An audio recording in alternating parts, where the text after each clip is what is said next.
Once upon a time, in a world not too different from ours, there existed a small village nestled deep in a valley surrounded by towering, mist-covered mountains.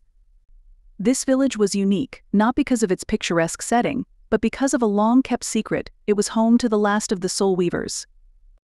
The SoulWeavers had once been a powerful and revered group of people, able to craft the threads of fate itself. They could weave joy, hope, and courage into the lives of those who sought their help, or, if necessary, untangle sorrow, fear, and despair.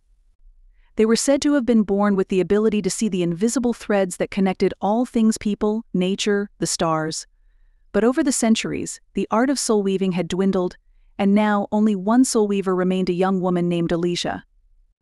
Alicia had inherited her gift from her grandmother, the last true master of the craft. Though her skills were exceptional, she had always feared the weight of her responsibility.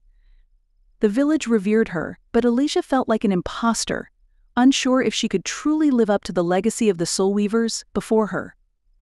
One cold autumn evening, as the winds howled outside her small cottage, a stranger came to her door.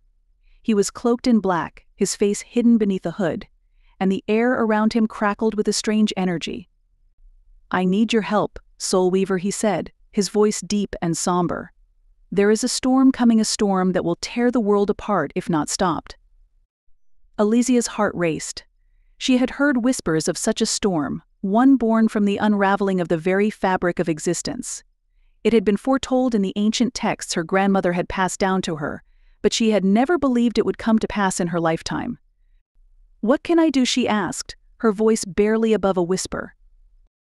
"You must weave a thread that binds the storm," the stranger replied. "But it will not be easy. You will need to journey to the eye of the tempest where the storm is born. Only there can you create a thread strong enough to hold back the chaos." "You must weave a thread that binds the storm," the stranger replied. "But it will not be easy. You will need to journey to the eye of the tempest where the storm is born. Only there can you create a thread strong enough to hold back the chaos." With the stranger as her guide, Alicia set out at dawn. They traveled through dark forests where the trees whispered of forgotten things, across frozen rivers that shimmered like glass, and up the craggy mountains where the air grew thin and sharp. Along the way, Alicia faced trials that tested her resolve, visions of her deepest fears, shadows that tried to ensnare her mind, and illusions that made her question reality.